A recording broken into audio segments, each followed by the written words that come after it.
அனைவருக்கும் அன்பான வணக்கம்.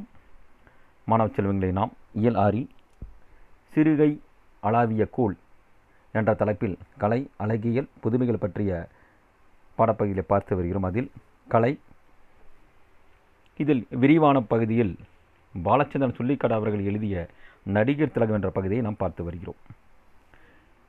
நேற்று நாம் அவர் நடித்த அந்த பராசக்தி என்ற படத்தினுடைய பகுதிகளை நாம் பார்த்தோம். அதில் எப்படி பற்றி என்னென்ன பண்ணாங்க எல்லாமே அதில் நம்ம அவர் சொன்னார் இல்லையா. அதே போல் அடுத்தது என்று பார்த்தோம்னா, இந்த வீரபாண்டிய கட்டபொம்மன் என்ற திரைப்படம் தான் சிவாஜி கணேசன் உலகை பிரசித்தி பெற்ற நடிகராக மாற்றியது. ஆனாலும் அவர் கட்டபொம்மன் நாடகம்தான் பிரமாதம், படம் ஒன்றுமே இல்லை என்றார். அவர் சொல்கிறார். பராசக்தி படத்தெல்லாம் நம்ம பேசி முடிச்சிட்டோம். இப்போ நம்ம அடுத்தது சொல்கிறார், நீங்கள் இந்த பராசக்தியில் முதல்ல அவர் முதல் முறையாக நடித்த படம் அது. அடுத்து போய் இப்போ என்னது வீரபாண்டிய கட்டபொம்மன் இந்த படத்தை பற்றி பேசுகிறார். ஆனால் இவர் என்ன சொல்கிறார், சிவாஜி கணேசன் சொல்கிறார், நான் படத்தை விட அவர் அதிகமாக எதை விரும்பியிருக்காரு, நாடகம் தான் அப்படிங்கிறார், படம் ஒன்றுமே இல்லை அப்படின்னு சொல்கிறார். சரி, இப்போ அவர் சொன்ன ஒரு பெட்டி செய்தி, பல நாட்களில் அதிக வேலையுள்ள பெரும் பாத்திரங்களை ஏற்று நான் நடித்திருக்கிறேன். ஆனாலும் இந்த கட்டபொம்மனில் எனக்கு இயற்கையாக எழும் உணர்ச்சி நாடக வடிவில் எத்தகைய களைப்பை, சிரமத்தை உண்டாக்குகின்றது என்பதை நினைக்க எனக்கு பயமாகவே இருக்கிறது. என்றாலும் எனது குழுவினர்களோடு நாடக நாட்களில் ஒன்றுபட்டு செயல்படுவதில் காணும் இன்பமும் மக்களின் பாராட்டத்தில் நேருக்கு நேர் பெறும் வாய்ப்பும் எனக்கு எதிலும் பெற முடியாத ஒரு தனி மகிழ்ச்சியை தருகிறது என்ற உண்மையை ஒன்றே எனக்கு கிடைக்கும் பெரும் ஆறுதலாகும் அப்படின்னு சொல்கிறார். சிவகணேசன் சொல்கிறார். அவர் சொல்கிறார், அந்த நாடகம் தான் எனக்கு என்ன படம் இந்தியாவில் எடுக்கிறாங்க, தேட்டரில் வெளியே போனால் அது எங்கெங்கே ஓடும், பல தேட்டரில் ஓடும். ஆனால் இது நாடகம் அப்படி இல்லை, நேருக்கு நேர மக்களை சந்திக்கக்கூடிய அவங்க முன்னே நடிக்கும்போது அதுவும் நமக்கு பெரிய ஒரு இதாக இருக்கும், ஒரு மிகப்பெரிய ஒரு ஆறுதல். ரெண்டாவது அவங்க பாராட்டுறாங்க இல்லையா, அந்த பாராட்டை நேருக்கு நேரே வாங்கும்போது ரொம்ப மகிழ்ச்சி அப்படின்ட்டு சொல்கிறார். சரி, அந்த நாடகத்தில் வசனம் ஏதும் ஞாபகம் இருக்கிறதா? ராஜ்நாதன் அந்த கேள்வியை கேட்டுவிட்டார். சிவாஜி கணேசன் கேட்குறாரு, ஐயா அந்த படத்தில் நடிச்சிங்கன்னா அதில் ஏதாவது ஒரு வசனம் உங்களுக்கு ஞாபகம் இருக்குதான்னு சொல்லு, தலை போனாலும் மறக்க முடியுமா, ஒரு வசனம் எங்களுக்காக சொல்ல முடியுமா அப்படி இவர் கேட்குறாரு. ஐயா தலை போனாலும் அதை சொல்கிற சிவாஜி கணேசன், தலையே போனால் கூட அந்த வசனம் மறக்க முடியாதப்பா அப்படிங்கிறாரு. அதுக்கு இவர் சொல்கிறார், ஒரு வசனம் எங்களுக்காக சொல்ல முடியுமா அப்படின்னு கேட்குறார். ராஜ்நாத் கேட்ட கேள்வியால் நான் பயந்து போனேன். யாரிடம் இதை கேட்கிறோம் என்று ராஜு யோசிக்கவில்லையா? அவரை சிவாஜி கணேசன் கோபித்துக் கொள்வார் என்று நான் நினைத்தேன். ஆனால் நம்ப முடியாத அந்த அதிசயம் அப்பட்டமாய் நிகழ்ந்தேறியதுன்னு சொல்கிறார். அவருக்கு தான் அவர் கோச்சிக்கல. அப்படியா அப்படின்ட்டு என்ன பண்ணுறார், சிவாஜி கணேசன் சிறிது நேரம் என்ன பண்ணுறாரு, கண்மூடி கைக்குப்பி அமர்ந்திருந்தார்.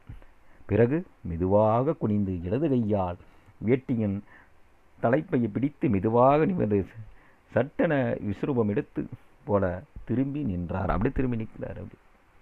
அப்போ அப்படியே பார்த்துட்டு, ஐயோ என்னடா நம்ம வேறு தெரியாமல் கேட்டுட்டோமா, இவர் கோச்சிக்கிறார் அப்படின்னு நாங்கள் மிரண்டு போனோம். உயரம் குறைவான வயதான எங்களிடம் இவ்வளவு நேரம் இயல்பாய் பேசிக்கொண்ட சிவாஜி கணேசன் அல்ல அது, மனித ஆத்மாவை நடுநடுங்க வைத்த வீரபாண்டிய கட்டபொம்மன் தான் அது அப்படிங்கிறார். ஏன்னா நம்ம சின்ன வயசில் நமக்கு உயரத்துலையும் குறைவே வயசுலையும் குறைவே நம்ம கிடையாது, இவ்வளோ நேரம் இவ்வளோ அமைதியாக இயல்பாக பேசிகிட்டு இருந்தவர் நம்ம கேட்டதோட இப்படி கோவிச்சுக்கிட்டாரோ தெரியலையே அப்படின்னு பார்த்தா, ஆனால் அது சிவாஜி கணேசன் அல்ல, அது கட்டபொம்மன் அது அப்படிங்கிறார், வீரபாண்டிய கட்டபொம்மன் தான் அதுங்கிறார். சூரிய அஸ்தமனம் ஆகாத அந்த பிரிட்டிஷ் சாம்ராஜ்யத்தின் பிரதிநிதியான ஜாக்சன் துறைக்கு நேராக ஆதித்தமிழக வீர பௌசுரத்தின் சிங்கன் கர்ச்சனை முழங்கியதுன்னு சொல்கிறார். அவர் சொல்கிறார், ஒரு சிங்க தமிழனோட இது ஆதி தமிழக வீரண்டா, அந்த பௌசுரத்தினுடைய சிங்க கர்ச்சனை எவ்வளோ சிங்கமானது எப்படி அந்த முழங்குகின்றதோ, அந்த கர்ச்சிக்கின்றதோ, அதுபோல் அவருடைய குரல் வளமானது என்னது அப்படி இருந்துச்சு, முழங்கியதுன்னு சொல்கிறார். அது சொல்லுவாங்க இல்லையா, நீ ஏர் பிடித்தாயா, களை வெட்டினாயா, இல்லை கஞ்சி களையம் சுமந்தாயா, அங்கு கொஞ்சி விளையாடும் எங்கள் குல பெண்களுக்கெல்லாம் மஞ்சள் அரைத்து கொடுத்தாயா, நீ எனக்கு என்ன எனக்கு மாமனா மச்சானா மானங்கட்டவனே அப்படின்னு சொல்வது போல் அந்த வசனத்தை என்ன பண்ணுறார், அவர் அங்கே பேசி காட்டுறார். ஏன்னா அந்த படம் அவ்வளோ பிரசித்தி பெற்ற படம், ரொம்ப மக்களால் பேசப்பட்ட படம் அப்படின்னு சொன்னா ஏன்னா இவருக்கு பேர் என்னது, சிம்மக்குரலோனான், அப்படி சிம்மக்குரல் உடையவன் அப்படிங்குது. ஏன்னா அந்த சிங்கம் அப்படியே ராஜா, எப்படி ராஜாங்கிறது நம்ம ஒரு நாட்டு ராஜானா எப்படி அப்படி உயர்ந்து பேசும், அது போல் காட்டுக்கு ராஜா யார், சிங்கம், அதனுடைய குரல் இது எப்படி அது எப்படி இருக்கும் அதுதான் சொல்கிறார். அதை சிங்க கர்ஜனை முழங்கியது அப்படின்ட்டு சொல்கிறார். சரி, அது அடுத்தது பார்த்தோம்னா அதான் சொல்கிறார். சரி, தமிழக மக்களை சிலிர்த்தெழச் செய்த உலக பிரசித்தி பெற்ற அந்த வசனத்தை கொஞ்சமும் மறக்காமல் ஏற்ற இரக்கத்துடன் ஒரே மூச்சில் சொல்லி முடித்து நெற்றியில் வியர்வையை வடித்துவிட்டு சிவாஜி கணேசனாய் உருகி அப்படி சுருங்கி சோபாவில் திரும்பி வந்து உட்கார்ந்து எங்களை ஆழமாக ஒரு முறை பார்த்தார். ஜான்பாலும் ராஜ்நாத்தும் அப்படியே மௌனத்தில் ஆழ்ந்திருந்தார்கள். இப்போ அவங்க நடித்து காட்டினார், அவங்க முன்னாடி இப்படி பேசி காட்டினோன்னே இவங்களுக்கு அப்படியே உருகி அப்படியே ஜம்முன்னு உட்காந்துட்டாங்க. ஆஹா, என்னடா இப்படியெல்லாம் என்ன எப்படி பேசிட்டார் அப்படின்ட்டு அதான் சொல்கிறார். இந்த படம் பார்த்தோம்னா 1961, இந்த படம் வந்து 60 வருஷம் முடி இப்போ 61 வருஷம் ஆரம்பிச்சிருச்சு. இது வந்து 1959 இந்த ஆண்டு இந்த படம் இந்த 1959 ஆண்டு மே மாதம் 16ஆம் தேதி இது வெளியானது. இந்த வீரபாண்டிய கட்டபொம்மன் PR பந்துலு அப்படிங்கிற இயக்குனர் தான் இந்த படத்தை இயக்கியிருக்கார். இந்த படத்தோட பெரும்பகுதிகள் பார்த்தோம்னா ஜெய்ப்பூர் அரண்மனையில் தான் என்ன பண்ணுது படமாக்கப்பட்டுள்ளன. அதான் சொல்ல அந்த வசனங்கள் அப்படியே இருக்க, நீதான் ஜான்சன் துறையோ வரி திரை கிஸ்தி அப்படின்னு சொல்லும், துணிந்தவனுக்கு தூக்கு மேடை பஞ்சு மெத்தை அப்படின்னு சொல்வது போல். அது சொல்கிறார்ல, எங்களோடு வயலுக்கு வந்தாயா, ஏற்றம் இறைத்தாயா, நாற்று நட்டாயா, மாமனா மச்சானா மானங்கட்டவனி, யாரை கேட்கிறாய் வரி, எதற்கு கேட்கிறாய் கிஸ்தி, வானம் பொழிகிறது பூமி விளைகிறது, உனக்கேன் கொடுப்பது கிஸ்தி, அங்கே கொஞ்சி விளையாடும் எம்குல பெண்களுக்கு மஞ்சள் அரைத்து பணிபுரிந்தாயா, அல்லது மாமனா மச்சானா மானங்கட்டவனி அப்படி இதெல்லாம் சொல்லும்போது பார்த்தா இந்த வசனங்களெல்லாம் பார்த்தோம்னா மிகவும் பிரபலமாக அப்படியே மக்கள் மனிதர்கள் அப்படியே ஆழமாக இப்போ இன்னும் கூட என்ன பண்ணுறாங்க எல்லாம் பேசி காட்டுறாங்க இல்லையா, அதுதான் அது சொல்கிறார். அதுக்கு அடுத்து வர அப்படி சரி. அதுக்கு பின்னாடி அவரை வசந்த பேசி காட்டிட்டு அப்படியே சோபலா அப்படியே அமைதி அப்படியே உட்காந்துட்டார். சரி, இது ஒரு சின்ன பெட்டு செய்தி. சிவாஜி கணேசன் பெற்ற விருதுகள் அப்படின்னு சொல்லி பார்த்தோம்னா இப்போ ஆப்பிரிக்கா ஆசிய திரைப்பட விழாவில் கூட சிறந்த நடிகர் விருது வாங்கியிருக்காரு, கலைமாமணி விருது வாங்கியிருக்காரு, பத்மஸ்ரீ விருது வாங்கியிருக்காரு, பத்மபூஷன் விருது வாங்கியிருக்காரு, ஷெவாலியர் விருது வாங்கியிருக்காரு, தாதா சாஹேப் அந்த பால்கே விருது அதையும் என்ன பண்ணியிருக்காரு அவர். இத்தனை விருதுகள் உயர்வு இந்த நாட்டினுடைய மிக உயர்ந்த விருதுகள் எல்லாமே என்ன வாங்கியிருக்காரு. சரி, அடுத்தது பார்த்தோம்னா மலையாளத்தில் சரித்திர புராண நாடகங்கள் இல்லையா அப்படி இவங்களை பார்த்து கேட்குறாரு. எப்போ மலையாளத்தில் எது சரித்திர புராண நாடகங்கள் இது இல்லையா அப்படின்னு கேட்குறாரு. அதுக்கு சிவாஜி கணேசன் கேட்டபோது ஜான்பாலும் ராஜ்நாத்தும் நானும் ஒரு நிமிடம் தலைகுனிந்து உட்கார்ந்தோம். அடாடா, நம்ம அங்கே மலையாளத்தில் எந்த அது மாதிரி இல்லையே அப்படியே நம்ம அப்படியே புராண இல்லையா அப்படியே தலைகுனிந்து 2 பேரும் உட்காந்துட்டாங்க.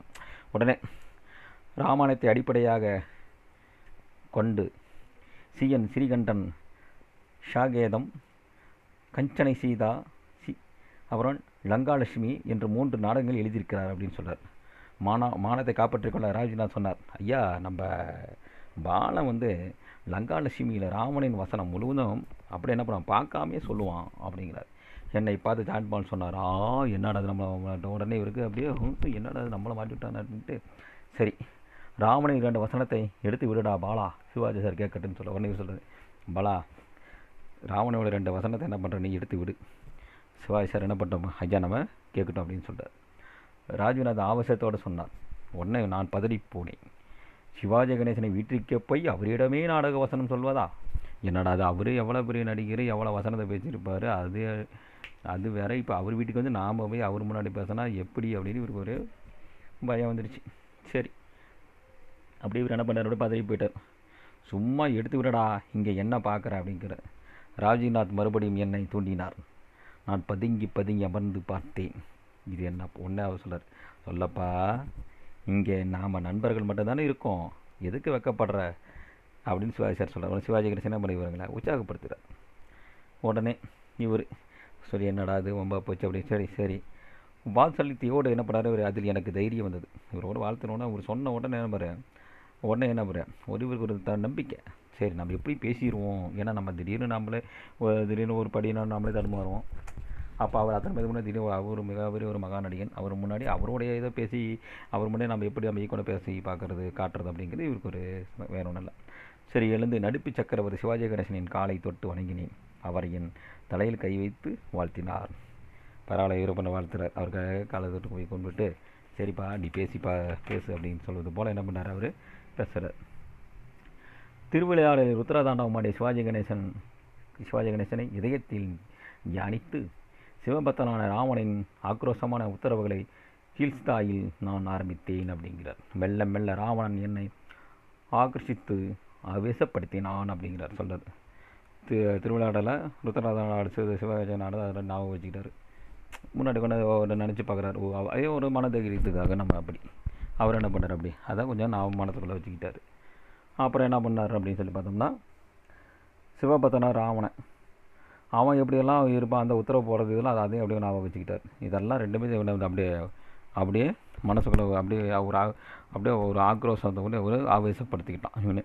அப்போ பேசுகிறதுக்காக அப்போ எதுவுமே ஒரு முன்மாதிரி நம்ம எடுத்துக்கணும் இல்லையா. நம்மளும் வாழ்க்கையில் யார் நமக்கு முன்னாடி யார் நம்ம வாழ்க்கையில் நாமளும் யாரும் ஒரு ரோல் மாடல்னு சொல்லுவாங்க இல்லையா, அதுமாதிரி எடுத்துக்கிட்டு நம்மளும் வாழ்க்கையில் என்ன பண்ணணும், ஜெயிக்கணும். எதுவுமே எதுலேயுமே நம்ம என்ன தோல்வியே தழுவிடக்கூடாது. அதுதான் சொல்கிறேன். யாரோ ஒரு முன்மாதிரி இன்றைக்கி நீ கண்டிப்பாக. ஏன்னா உங்கள் வீட்டில் உங்கள் அப்பா அம்மாவே நீங்கள் எடுத்துக்கலாம். அவங்களே எவ்வளோ கஷ்டப்பட்டு அவங்களால எப்படிலாம் வளர்ந்தாங்க, எப்படிலாம் படித்தாங்க, என்ன இதில் நீங்கள் கேட்டிங்களா அவங்களோட இது கேட்டால் அது தன்னை போல் உங்களுக்கு என்ன இருக்கும். படிக்கக்கூடிய எவ்வளவோ நம்ம என்ன பண்ண முடியும், நம்ம வாழ்க்கையில் முன்னேறது ஒரு தூண்டுகோலாக இருக்கும். சரி அதை சொல்கிறார். சரி அப்போ பேசுகிற அந்த வசனம் தான் ராவணன் மாதிரி பேசுகிற ஒரு வசனம். இலங்கையில் போர்க்கடிகள் பறக்கட்டும், எதிரிகளை தடுக்க ஆயத்தமாகலாம். கோட்டை வாயிலில் மகரஷகன், கிழக்கிலும் மேற்கிலும் சுக சாரணர்கள் நிற்கட்டும். தெற்கில் நிகும்பன் அகம்பானன் முன்னிலையில் படை போக ஆரம்பிக்கட்டும். பிரகஸ்தான் படையின் பின்னால் வந்து யுத்த நிலையை கணிக்கட்டும். தூம் ராட்சசன் எதிரி படைகளின் பின்னாலிருந்து அழித்து வரட்டும். வளத்தில் மகா பார்சிஷவன், இடத்தில் மகோதரன், யானை 1000 ரதம் 1000 குதிரைகள் 2000 காலாட்படை 1 கோடி, நானே வெல்வேன் அப்படின்னு என்ன பண்ணுறாரு. ஒரு வசனத்தை இந்த ராவணன் பேசுகிற போல இவர் என்ன பண்ணுறாரு, பாலன் அப்படி பேசி காட்டுறாரு. அது பார்த்தீங்கன்னா அவர் ஆகா சொல்லி முடித்த உடனே, நான் சொல்லி முடித்ததும் தான் ஒரு மாபெரும் நடிகன் என்பதையெல்லாம் ஒதுக்கிவிட்டு முதலாய் ஒரு நாடக வசனத்தை கேட்கும் சாதாரண மனிதனைப் போல கைத்தட்டினார் சிவாஜி கணேசன். என் குரல் நன்றாக இருப்பதாக பாராட்டவும் செய்தார். பார்த்தோன்னா ரொம்ப சந்தோஷம், கைத்தட்டுறார். அருமையாக பேசிட்டான் நம்ம பையன் அப்படின்ட்டு என்ன பண்ணுறாரு, அப்படியே ஒரு சந்தோஷம். அப்படியே கைத்தட்டி இவரை உற்சாகப்படுத்துகிறார். ராவணன் வேடத்தில் நீங்கள் நடித்தால் நன்றாக இருக்கும். ராஜ்நாத் சிவாஜியிடம் சொன்னார். என்ன பண்ணுறது, மலையாளம் தெரியாதே, வயசும் ஆயிடுச்சு அப்படிங்கிறார். ஐயா நீங்கள் ராவண வேடத்தில் நடித்தா அது சொல்கிறார், நீங்கள் நடித்தால் நன்றாக இருக்குன்னு சொல்கிறார். அது ராஜ்நாத் சிவாஜியிடம் சொன்னார். நீங்கள் நடிக்கலாம்ல அப்படின்னு சொன்னதுக்கு, என்ன பண்ணுறதுங்க, இல்லைங்க எனக்கு அது ஒத்து வராது, நான் எனக்கு மலையாளமும் தெரியாது, என் வயசும் எனக்கு ஆயிடுச்சு அப்படிங்கிறார். அவனை அடுத்து வர்றார். ஒரு கதாபாத்திரத்தை இழந்த நடிகனின் நிராசை உதட்டிலும் குரலிலும் படர சிவாஜி கணேசன் சொன்னார். பிறகு அவர் எங்களை விசாலமான சாப்பாட்டு அறைக்கு அழைத்து சென்றார். சொல்ல ஒரு கதாபாத்திரம் இப்படி தான் இருக்கணும், இப்படியெல்லாம் நடிச்சுக்கணும் அப்படின்னு சொல்கிறாரு. அது அந்த அந்த ஒரு கதாபாத்திரம் இழந்த நடிகனினுடைய நிராசை அப்படி சொல்கிறார். இல்லை எனக்கு வயசாகி போச்சு அவர் சொல்கிறார், அது இவர் சொல்கிறார். உதட்டிலும் குரலிலும் படர சிவாஜி கணேசன் சொன்னார். சரி பிறகு அவர் என்ன பண்ணாரா, சரி வாங்க எங்களை விசாலமான சாப்பாட்டு அறைக்கு அழைத்து சென்றார். அங்கே அவர் மனைவி கமலா அம்மா பலவிதமான தரமானதொரு விருந்தினை ஏற்பாடு செய்துவிட்டு எங்களுக்காய் காத்திருந்தார். சிவாஜி கணேசனும் எங்களோடு அமர்ந்தார். அவர் மனைவி உணவை எங்களுக்கு பரிமாறினார். இதெல்லாம் பேசி முடிச்சுட்டு கடைசியில் வாங்கப்பா, சரி வாங்க போய் என்ன பண்ணலாம்ப்பா சாப்பிட்லாம் அப்படின்னு சாப்பாட்டுக்கு அங்கே கூட்டிகிட்டு போகிறாரு. அங்கே போனால் பெரிய ஒரு விசாலமான ஒரு சாப்பாட்டு அறை அழைத்து சென்றார். அங்கே அவர் மனைவி கமலாமா அவங்க என்ன பண்ணுறாங்கன்னா பலவிதமான தரமான ஒரு விருந்தினை ஏற்பாடு செய்து வச்சுட்டு இவங்களுக்கு சமைச்செல்லாம் வச்சுட்டு சிவாஜி அவங்க இவங்களுக்கு அது இவங்க வருவாங்கன்னு சொல்லி காத்துட்ருக்குறாங்க. சிவாஜி கணேசனும் எங்களோடு அமர்ந்தார். அவர் மனைவி உணவை எங்களுக்கு பரிமாற மனைவி என்ன பண்ணாங்க இவங்களுக்கு பரிமாறி விட்டு வராங்க. திரும்பி வரும்போது வாசல் வரை வந்து அந்த திராவிட தம்பதிகள் எங்களை வழி அனுப்பினார்கள். இரவு வணக்கம் சொல்லி கையசைத்து நிற்கும் சிவாஜி கணேசனையும் அவரின் மனைவியும் பார்வையிலிருந்து மறையும் வரை பார்த்து கொண்டே வந்தேன். தெரியல சாப்பாடு முடிச்சுட்டு அப்புறமேட்டெல்லாம் என்ன பண்ணுறாங்க, சரி கிளம்பலாம் அப்படின்னு கிளம்பி போகிறாங்க. அப்போ திரும்பி வரும்போது வாசல் வரை வந்து என்ன பண்ணுறாங்க, அந்த திராவிட தம்பதி 2 பேர்த்தையும் அவங்கள வழியாக வழி அனுப்புகிறாங்க. சரி நல்லா போய்ட்டு வாங்க, நல்லபடியாக படம் எடுத்துக்கலாம், போய்ட்டு வாங்கன்னு சொல்லி என்ன பண்ணுறாங்க, இவங்கள வழி அனுப்பி வைக்கிறாங்க 2 பேரும் சேர்ந்து. அப்போ சிவாஜி கணேசன் இரவு வணக்கம் சொல்லி எல்லாரும் இரவனை சொல்லி அந்த கையசைத்து நிற்கும் வரை சிவாஜி கணேசனையும் அவரின் மனைவியும் பார்வையில் இருந்து மறையும் வரை பார்த்து கொண்டே வந்தேன். நம்ம வீட்டிலேருந்து வெளியே வர கையாட்டிட்டு டாட்டா காட்டிகிட்டே இருக்கிறாரு. போயிட்டாங்கப்பா அப்படின்னு சொல்லி அது வரைக்கும் என்ன பண்ண, இந்த வீட்டிலேருந்து வெளியே மறையிற வரைக்கும் அவங்களே பார்த்துக்கிட்டே வந்தார். சீரி பையன் காரில் உட்கார்ந்து இருக்கும்போது என் இதயத்தில் தெருக்களில் குரல் விற்று பிழைத்த அந்த பழைய பையனின் அந்த சப்தம். தென்னிந்திய நடிப்பு சக்கரவர்த்தி, தமிழ்நாட்டின் நாட்டிய பெருமையின் புகழ் கொடி, நடிகர் சிவாஜி கணேசன் நடிக்கும். அது சொல்கிறார். அந்த பழைய எது நினச்சி பார்க்குறாரு, நம்ம இப்படியெல்லாம் என்ன பண்ண ஒரு காலத்தில் அந்த அந்த வயசில் போய் நம்ம இன்னும் அப்போல்லாம் ஏற்கனவே முதல் பகுதியில் தானே போய் என்ன பண்ணாங்கன்னா வண்டி விளம்பரம் பண்ணுறது, நோட்டீஸ் கொடுக்குறது, மைக்கில் பேசுகிறது, அதான் சொல்கிறார் இல்லையா. அதை வந்து இவர் என்ன பார்க்குறாரு, நினச்சி பார்க்குறாரு. அந்த காரில் உட்காந்துருந்த போது இவர் தெருக்களில் போய் என்ன குரல் விட்டு பிழைத்த அந்த பழைய பையனை அவடாது என்னால் அப்படியே நினச்சி பார்க்குறாரு இவர். தென்னிந்திய நடிப்பு சக்கரவர்த்தி, தமிழ்நாட்டிய என்ன சொல்லிட்டு தானே இப்படி இதெல்லாம் சொல்கிறாங்க இல்லையா. தென்னிந்திய நடிப்பு சக்கரவர்த்தி, தமிழ்நாடு நாட்டிய பெருமையின் புகழ் கொடி, நடிகர் சிவாஜி கணேசன் நடிக்கும் அப்படின்ட்டு இந்த படத்தை வீரபாண்டிய கட்டபொம்மன் அப்படின்ட்டு அப்படிலாம் தெருக்கள் நம்ம இருந்தோமே அப்படிங்கிறது நம்ம அந்த பழைய நினைவுகள் அவர் என்ன பண்ணார் அப்படி நினச்சி பார்க்குறார். இதுதான் இந்த படத்தை இந்த நடிக்க திருக்கும் சிவாஜி கணேசனுடைய பாலச்சந்திரன் அவர்கள் எழுதிய சுள்ளிக்காடு அவர்கள் எழுதிய நடிகர் திலகத்தினுடைய குறிப்புகளை நம்ம வாழ்க்கை வேறு ஒரு அவருடைய நம்ம என்ன பண்ணுறோம், அவர் எவ்வளவோ சாதனைகள், அவருடைய பெருமைகள், அவருடைய நினைவுகள்லாம் நம்ம என்ன பண்ணுறதில்ல மிக தெளிவாக அவர் பண்பாடு இது எல்லாமே நமக்கு இந்த பாடப்பகுதியில் மிக அற்புதமாக அவர் என்ன பண்ண நமக்கு எழுதியுள்ளார். சரி, மீண்டும் உங்களை அடுத்த பதிவில் சந்திக்கிறேன். நன்றி, வணக்கம்.